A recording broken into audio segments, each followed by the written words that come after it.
오늘 우리에게 주시는 하나님의 말씀은 신약 로마서 3장 23절에서 24절 말씀입니다. 신약 243쪽에 있습니다. 로마서 3장 23절에서 로마서 12장 1절에서 2절 말씀을 다시 읽겠습니다. 로마서 12장 1절에서 2절 말씀입니다.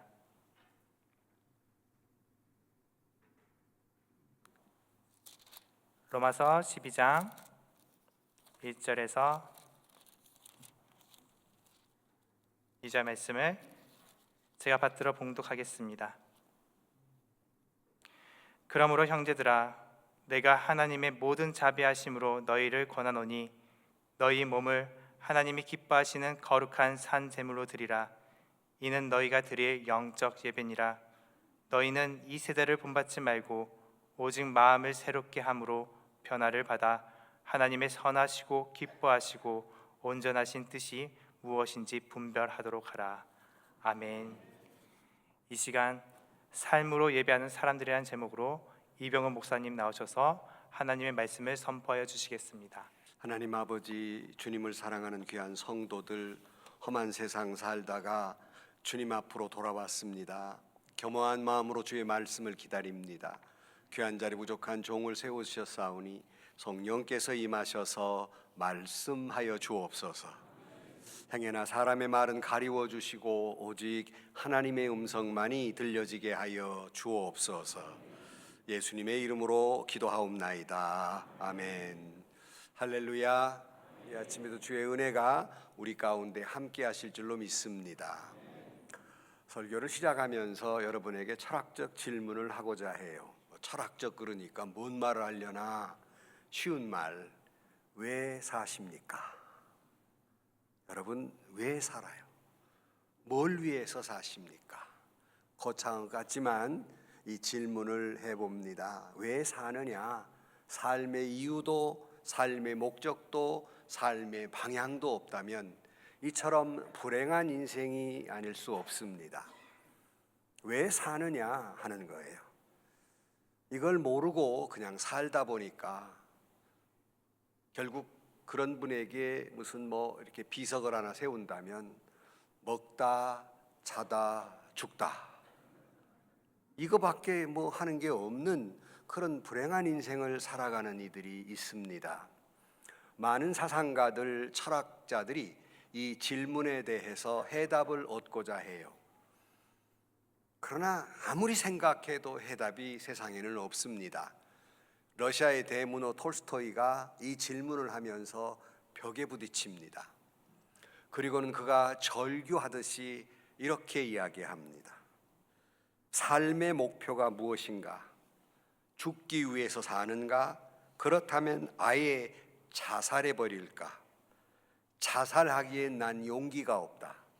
그러면 죽음이 올 때까지 군말 없이 견딜까? 그것 역시 두렵기는 마찬가지다. 결국 나는 어쩔 수 없이 살 수밖에 없다. 그러나 무엇을 위해서 산단 말인가?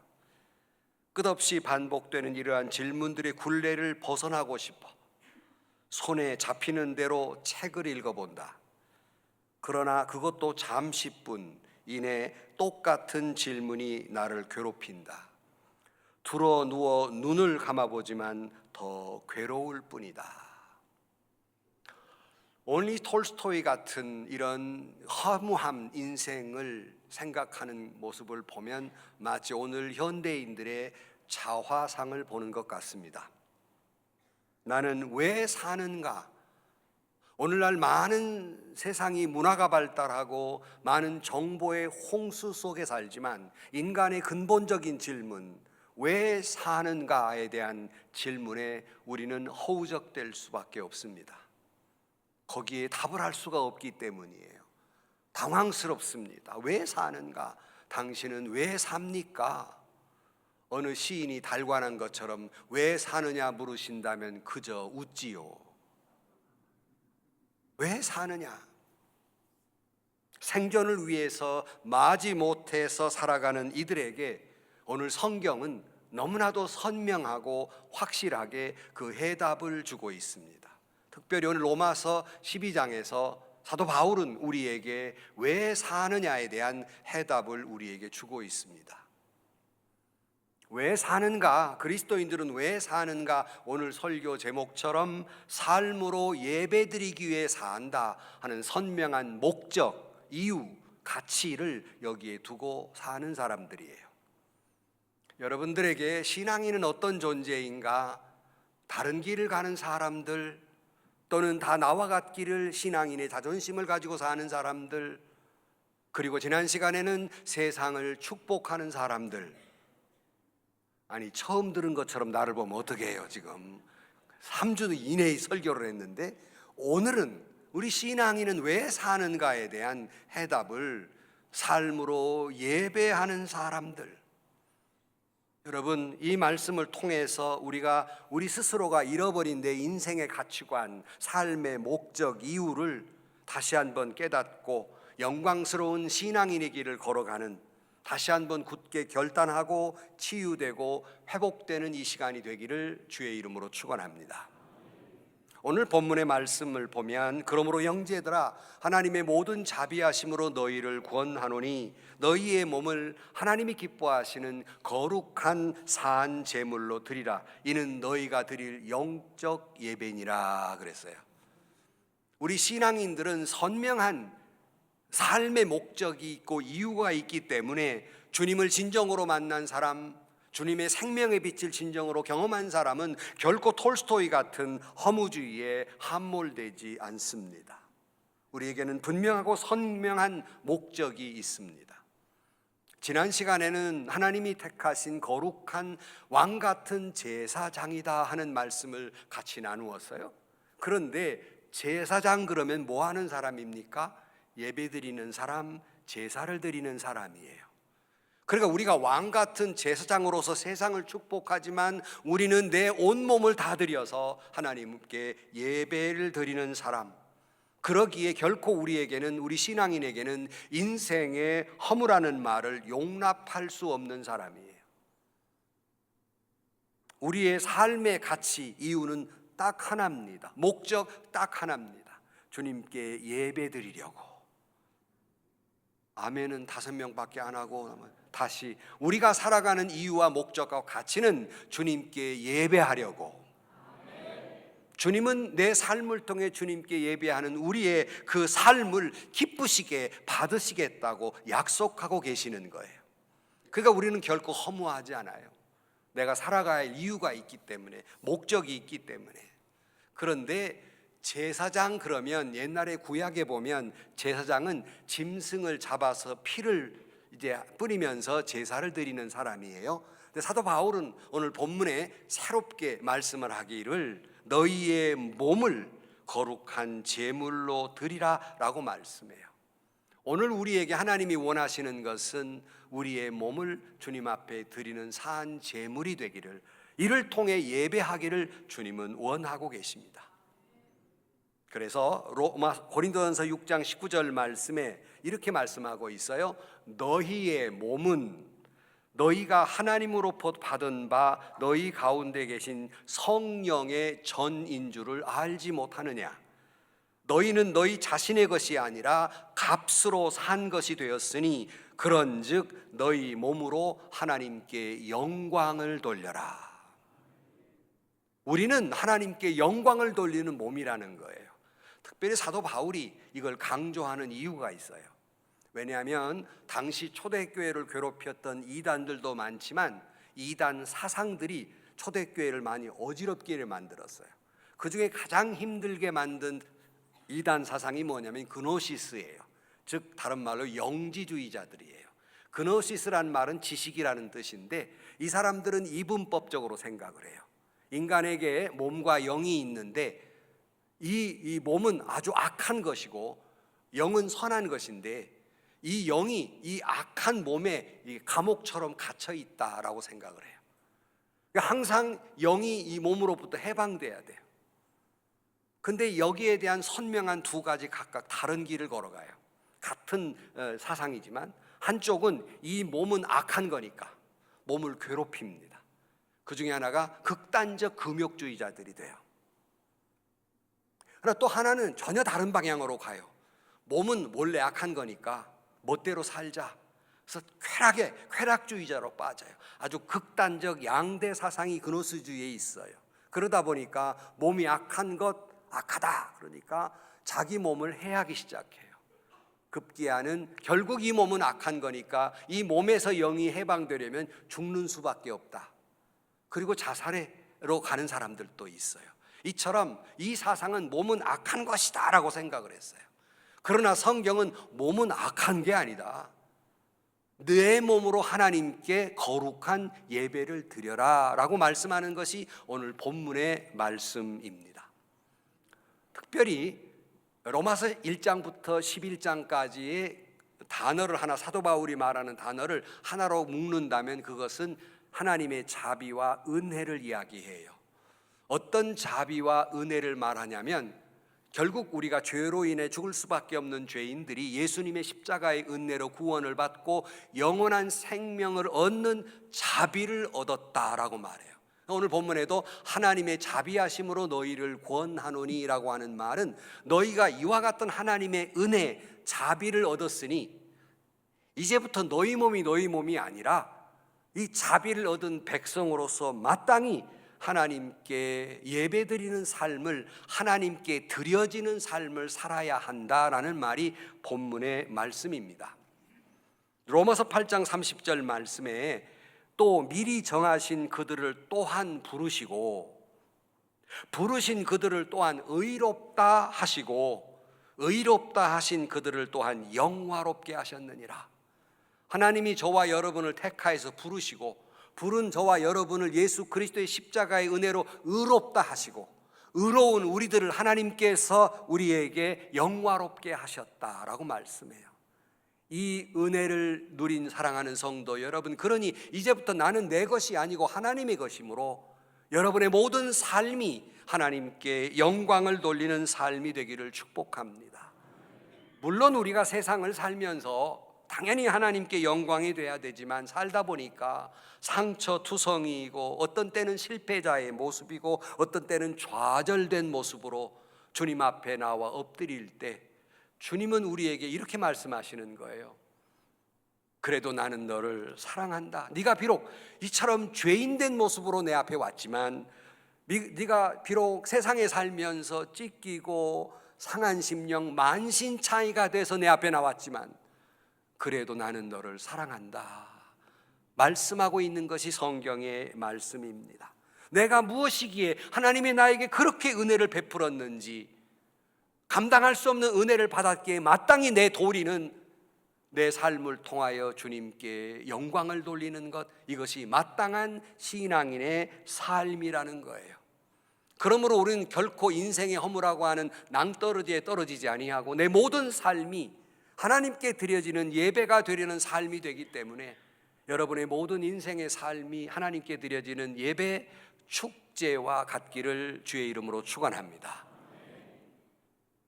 축제라는 말이 나오니까 어제 제가 이남선교회가 가든 파티를 했어요. 이남선교회 우리 옥집사님, 민권사님 집에서 많은 이남선교회원들이 와서 같이 바베큐 파티를 했는데 얼마나 즐거운 시간이었는지 몰라요. 너무나 저도 감사해서 앉아서 같이 둘러앉아 이야기를 하면서 제가 그런 말을 했습니다. 정말 이 모습을 보니까 너무나 귀한데 우리 성안교회가 여러 가지 굴곡진 것을 지나서 앞으로 우리 성안교회가 날마다 이렇게 축제와 같은 예배가 되기를 축복합니다. 여러분처럼 다 아멘 했어요. 우리 성안교회가 만나면 반갑고 만나면 사랑스럽고 만나면 즐겁고 만나면 미소와 웃음소리가 넘치는 주님 앞에 축제와 같은 예배가 되기를 주의 이름으로 축원합니다. 날마다 축제와 같은 곳. 그런데 여러분의 삶이 여기 예배뿐만 아니라 여러분의 모든 삶이 주님께 드려지는 예배, 주님께 드려지는 축배가 되기를 주의 이름으로 축원합니다. 그래서 내가 정성 어린 시간을 드리고 또는 물질을 드리고 재능을 드리고 경배를 드리고 찬양을 드리고 이걸 주님 앞에 내 모든 걸 드리면 주님은 내게 시간을 주시고 물질을 주시고 아멘도 안 하고 계속해서 명예도 주시고 권세도 주시고 물질도 주시고 축복도 주실 줄로 믿습니다.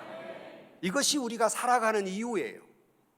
내 모든 삶을 주님 앞에 제물로 드리며 예배를 드림으로 말미암아 하나님의 은혜 속에 살아가는 사람들, 그것이 내가 살아갈 이유이며 목적이며 가치인 것이에요. 근데 오늘 본문에 보면 몸으로 그랬어요. 또 몸으로 드리라니까 어떤 사람들은 그러면 재산 다 팔아서 산속에 수도원에 들어가란 말입니까? 아니면 다 신학교 가가지고 목사가 되란 말입니까? 그런 말이 아니에요. 꼭 그렇게 그런 삶을 살라는 게 아니라 여러분의 몸을 바디로, 아까는 악하다고 그랬죠. 우리는 악한 게 아니기 때문에 하나님이 지어주신 여러분의 온 몸을 가지고 활동하는 모든 영역이 오직 하나님 앞에 예배가 되게 하라는 거예요. 그러므로 여러분들이 여러분 모든 생활권 속에서 하나님이 기뻐하시는 예배가 되고 헌신이 되어야 한단 말이에요. 아침부터 저녁까지 밤늦게까지 내 몸을 던져 열심히 일하는 내 일상생활이 주님께 드려지는 예배가 되기를 주의 이름으로 축원합니다. 이것이 신앙인이 살아가는 모습이에요. 어느 수도원의 문턱에 이런 글귀가 있다고 그래요. 여기 들어오는 자여 발에서 신을 벗으시오. 이곳은 거룩한 곳입니다. 수도원이 거룩하다, 이렇게 써놨다고 그래요. 그러나 저는 거기에 반대입니다. 오히려 성경은 우리에게 말씀하는 건 이런 얘기예요. 예배드리는 자여, 예배드리 끝나고 나가는 너희의 신발을 꽉 묶어라. 세상에 나아가 내가 선 곳을 거룩하게 하라. 내가 선 곳이 예배가 되게 하라. 내가 선 곳을 복되게 하라. 예배당이 아니라 밖에 나가 살아가는 세상에 여러분이 서 있는 그곳이, 여러분의 모든 생활권이, 여러분의 모든 몸으로 일하는 것들이 그것이 예배가 되게 하라 하는 말씀이에요. 성경은요, 거룩하고와 속된 것을 구별하지 않습니다.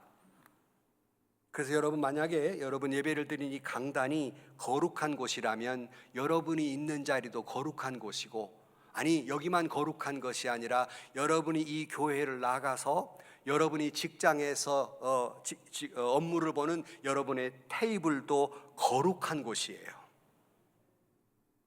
잘 안 믿어지십니까? 우리가 찬양을 하는 것도 거룩하고, 오늘 이 예배 몸으로 찬양을 했는데 온몸으로 주님을 찬양하는 것도 거룩하지만 가정주부가 주방에서 똑똑똑똑 칼질하는 것도 거룩한 소리란 말이에요. 공감을 안 하세요? 모든 것이 거룩한 것이에요. 종교개혁자 루터가 이런 말을 했어요. 우유 짜는 여종의 일도 기도 드리는 것처럼 거룩하다. 이해가 되십니까? 우유를 짜는 여종도 기도하는 것처럼 거룩한 일이라는 거예요. 한 청년이 매일 아침 자기 식당 가게의 주인이 시키는 대로 늘 쓸었어요. 불평을 하는 거예요. 내가 이 세상에 위대한 일을 해야 되는 내가 이따위 일을 하고 있는, 불평을 하는데 마침 식당을 들어가던 한 노신사가 이렇게 말합니다. 청년이여, 그대는 한 식당의 모퉁이를 쓸고 있는 것이 아니라 하나님이 창조하신 이 지구촌의 한 모퉁이를 쓸고 있는 것이라네. 똑같은 말이 아닙니다. 하나님이 창조하신 한 모퉁이를 쓸고 있는 거예요. 그런 거로 우리가 무슨 일을 하느냐도 중요하지만 더 중요한 것은 어떤 태도로 일을 하고 있느냐는 거예요. 어떤 마음으로 일을 하고 있느냐는 거예요. 그래서 칼빈은 이렇게 말합니다. 아무리 누추하고 천한 일이라 할지라도 그것이 우리의 소명인 줄로 알고 순종하면 하나님 앞에 빛나고 가장 귀한 것으로 여겨지지 않을 수 없다 그랬어요. 세상 사람은 천하게 말하는 일이라도, 그 직업이라도 그것이 사명으로 생각하고 그런 태도로 일하면 그것이 성직이란 말이에요. 그러므로 목회자들만 성직이 아니라 때를 따라서 여러분이 하는 일이 하나님이 내게 주신 사명이라고 생각한다면 바로 그 직업이 성직입니다. 아멘을 한 5명밖에 안 하고 참. 교회는 광신자를 만드는 곳이 아니에요. 그러니까 막 직업도 내팽개치고 교회만 와서 살고, 가정일도 내팽개치고 교회만 알게 살게 하는 것, 그건 건강한 교회가 아닙니다. 저희 교회는 교회 너무 자주 오면 집으로 쫓아보냅니다. 언제 남편 섬기고 언제 애들 돌볼 거냐고. 너무 교회 붙들게 언제 당신 직업에 열심히 다 할 거냐고. 오지 말라고. 목사 또 이상한 사람이잖아요. 또 왜? 세상에 하는 일도 하나님의 일이고 성직이기 때문에. 교회 일만 성직이 아니라 세상의 일도 성직이기 때문에. 가정주부는 가정일이 성직이고, 직장인은 직장일이 성직이기 때문에, 학생은 학교의 성직이기 때문에 교회 일만 열심히 해서는 안 됩니다. 그러니까 가정에서 가정주부 여러분, 걸레질도 성직이고 설거지도 성직이고 애들 발 씻어주는 것도 성직이고. 아무도 아멘 안 하잖아 지금. 이제 어떻게 이걸 해방시킬까? 다 하나님의 일이에요. 하나님이 받으신 향기로운 제물이에요. 아내가 남편을 섬기는 일도 성직이고 거룩한 일이고 예배고, 남편이 아내를 사랑하는 것도 성직이고 예배란 말이죠. 가끔 제가 그 말합니다마는, 이 자매님 여러분, 요즘 같으면 큰일 나지만 옛날 아버지들이 양말을 훌떡 벗어가지고 운목에다 다 건져놓는단 말이에요. 그러면 그 생각에 남편이 미울 때 그놈 옛날에는 손빨래 하니까, 이놈의 영감탱이가 내가 무슨 식모인 줄 아나, 이렇게 꼬랑내 나는 거 내가 빨아야 되나, 나는 밥으로 보이나, 나만 보면 밥 달라고 그러고 그런다고 이러고 빠는 자매님이 있는가 하면, 남편이 사랑스러우면 운묵에 훌끄덕 벗어놓은 양말이 토끼 새끼처럼 보여갖고 얼마나 이쁜지 냄새도 안 나. 내가 어떤 마음이냐는 겁니다. 양말 빠는 것도 성직이고 아무도 아멘 안 하잖아. 그건 내가 생활의 예배에 실패한 사람은 교회에 와서 예배드리는 건 형식에 불과한 거예요. 여러분의 생활이 예배가 되게 한 사람이 교회와 예배가 진짜 예배가 되는 것이지, 생활 속에 예배가 실패한 사람이 뭐 예배 드린다고 하나님이 기뻐 받으시겠느냐는 겁니다. 수도원에서 주방에서 그릇만 닦던 로렌스 형제가 이렇게 글을 쓰고 있어요. 나는 프라이팬 뒤집개 하나를 드는 것도 하나님께 영광을 위하여, 소음 가득한 이곳이 나는 하나님의 지성소로 생각하고, 나는 이 주방에서 하나님과 대화하고 있다. 주방이, 교회만이 지성소가 아니라 내 주방이 지성소란 말이죠. 빌립보 1장 20절 말씀, 나의 간절한 기대와 소망을 따라 아무 일에든지 부끄러워하지 아니하고 지금도 전과 같이 온전히 담대하여 살든지 죽든지 내 몸에서 그리스도가 존귀하게 되게 하려 하나니. 고린도전서 10장 31절, 그런즉 너희가 먹든지 마시든지 무엇을 하든지 다 하나님의 영광을 위하여 하라. 그러니까 살든지 죽든지 먹든지 마시든지 잠자든지 깨어나든지 오직 하나님께 영광, 오직 하나님을 존귀하게 하는 예배가 되기를 주의 이름으로 축원합니다. 이것이 내 몸으로 드리는 예배예요. 내 삶으로 드리는 예배예요. 그런데 단서를 세 번째로 뭐라고 그러냐면 거룩한 예배가 되게 하라. 그러니까 내가 그렇게 내 몸으로 드리는데 그것이 하나님이 받으시는 예물은 정결한 것만 받으세요. 그러므로 우리의 삶이 정결해야 된다는 거예요. 죄 가운데 있으면 안 된다는 말씀이에요. 예를 들어 이런 거예요. 내가 높은 자리에 봉부도 많이 받지만은 내가 누군가에게는 거짓말도 해야 되고 누군가를 짓밟아야만 그 자리를 유지할 수 있다면 하나님은 그의 삶의 예배를 받지 않으신다는 거예요.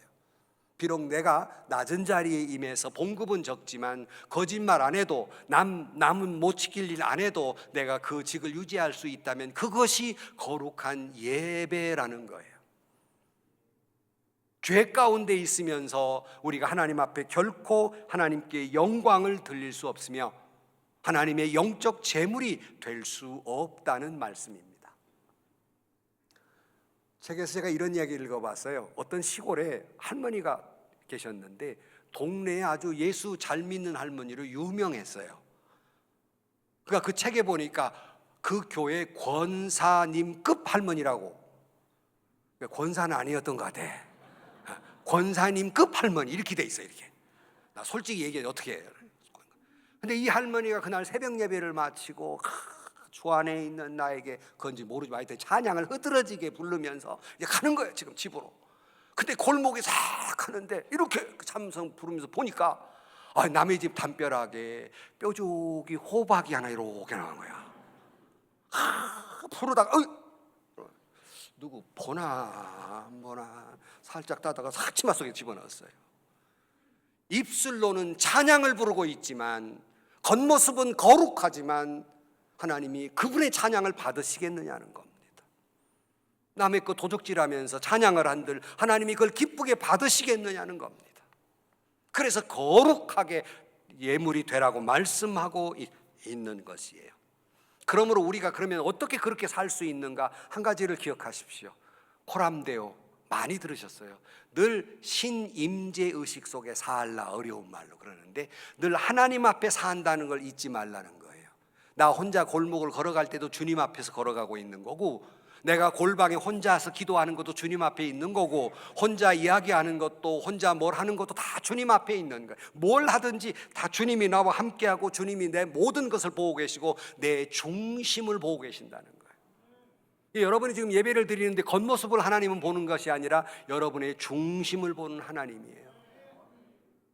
그랬더니 또 우리 교회에서요, 청년이 옛날 배꼽티 많이 입을 때 그걸 입고 왔네. 장로님들이 저기 배꼽티 입고 왔다고. 그 청년이 뭐라고 한지 압니까? 배꼽티 왜 있냐? 하나님은 나의 중심을 보시기 때문에. 누가 지 배꼽 보나? 하나님은 여러분의 중심을 보고 계셔요. 이걸 기억하면 우리가 그냥 함부로 살 수가 없는 거예요. 거짓말하며 살 수가 없는 거예요. 분노 중에 살 수가 없는 겁니다. 여러분, 우리 모두는 매 순간이 예배 중인 거예요. 예배당에 들어와서만 예배 중이 아니라 여러분의 모든 삶이 예배 중인 거예요. 어떻게 옆 사람 보고 얘기합시다. 지금은 예배 중입니다. 시작. 지금만이 아니라 여러분이 나가는 순간도 예배 중이라는 겁니다. 그래서 어느 교회에 그렇게 나가는 데다가 써붙였다고 하잖아요. 2부 예배가 시작됩니다. 여러분이 1, 2, 3부가 있으니까 그런데 여러분 예배를 때문에 또 다른 2부 예배가 시작되는 거예요. 이것이 삶으로 예배드리는 자의 모습이에요. 내가 운전대를 잡아도 그건 예배 중인 거예요. 어느 목사님이 가다가 껴있더니 그냥 욕을 하니까 우리 아빠 욕하네. 목사가 운전대를 잡아도 예배 중인 거예요. 상사에게 꾸지람 들어도 예배 중인 거예요. 동료와 얘기해도 예배 중인 거예요. 나는 예배 중. 어떤 죄가 나를 유혹해와도 나는 지금 예배 중이다. 예배 중이다. 이런 의식 속에 살아가는 것, 이것이 거룩한 산 제사의 현장이라는 거예요. 여러분의 삶을 들이시고 마음을 들이시고 정성을 들이시고 재물을 들이시고 여러분의 생활을 주님께 드리시기를 주의 이름으로 축원합니다. 지금은 예배 중이에요. 가정생활도 예배 중입니다. 직장생활도 예배 중입니다. 교회에 나와야만 하나님 앞에 있는 것이 아니라 여러분의 모든 삶이 하나님 면전 앞에 있는 거예요. 여러분의 모든 삶의 현장에서 하나님을 만나시기를 주의 이름으로 축원합니다. 하나님이 경험되기를 주의 이름으로 축원합니다. 하나님 앞에 산다는 의식 속에 살아가기를 주의 이름으로 축원합니다. 지금은 예배 중인 거예요. 여러분의 모든 삶을 통하여 거룩한 예배가 되게 하시기를 주의 이름으로 축원합니다. 결론으로 말씀을 드립니다. 제가 어느 목사님 글을 읽는데 그 목사님 글 가운데에서 이범선 씨가 쓴 단편소설 피해자라는 단편소설을 인용하면서 구두 속의 돌멩이라고 하는 가슴 아픈 이야기를 쓰고 있어요. 근데 그 내용은 단순합니다. 어느 장로님이 계셨는데 굉장히 존경받는 장로님이셨어요. 고아의 아버지로서 고아를 그렇게 잘 돌보는 장로님이셨어요. 많은 분들이 존경을 했죠. 고아의 아버지라고. 그런데 사건이 하나가 발생합니다. 그 장로님의 아들이 그 고아원의 고아였던 처녀와 결혼하겠다고 한 거예요. 이걸 승낙을 해야 됩니까? 안 해야 됩니까?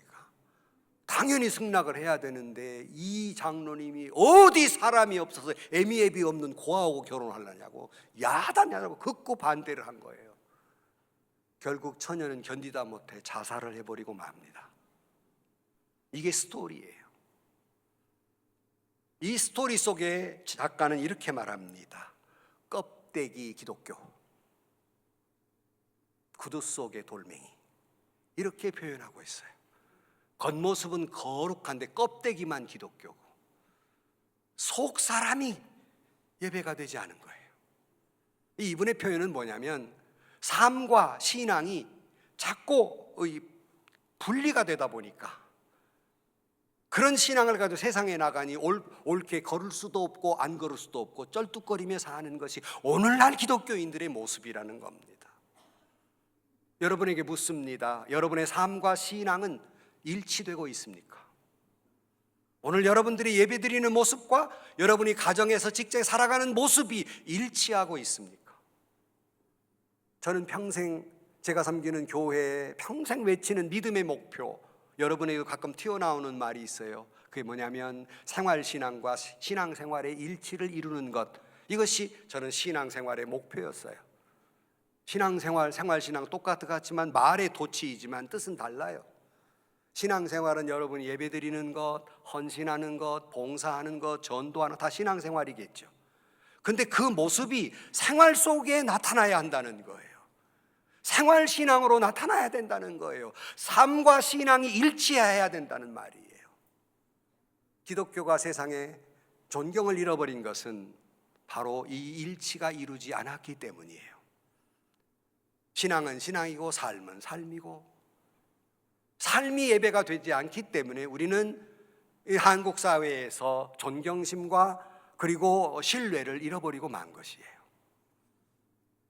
혹시라도 우리도 모르는 사이에 내 안에 겉으로는 거룩한 척하지만 내 안에 구두 속에 돌멩이는 없습니까?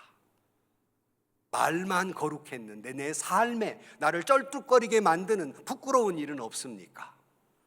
우리는 왕 같은 제사장들입니다. 마땅히 하나님 앞에 드려지는 거룩한 산 제사가 돼야 돼요. 교회만 거룩한 것이 아니라 여러분이 발을 딛는 모든 땅을 여러분, 다시 말씀드립니다, 거룩하게 하십시오. 여러분이 발로 갈 거는 모든 땅을 복되게 하십시오. 여러분이 모든 하는 행동이 예배가 되게 하십시오. 가정에서, 직장에서, 길거리에서 나는 지금 예배 중입니다. 그러므로 말미암아서 삶이 예배가 되고 예배가 삶이 되는, 표현이 조금 달라졌지만 똑같은 얘기죠. 다시 말씀드립니다. 여러분의 삶이 예배가 되고 예배가 삶이 되기를 주의 이름으로 축원합니다. 신앙인 왜 사는가 누가 물으면 나는 나의 삶을 통하여 내 인생 전체를 통하여 주님께 예배하기 위해서 산다. 그 일을 걸어가는 신앙인들이 되시기를 주의 이름으로 간절히 축원합니다. 기도하십시다. 하나님 아버지, 예배가 삶이 되고 삶이 예배가 돼야 하는데 그렇게 살지 못하는 부끄러운 저희들의 모습입니다. 신앙생활과 생활신앙을 일치하게 하시고 내 전체 인격이, 내 삶이 주님 앞에 드리는 예배 축제가 되게 하여 주옵소서. 그리하여 성안교회가 날마다 축제와 같은 행복과 사랑이 넘치는 교회 되게 하여 주옵소서.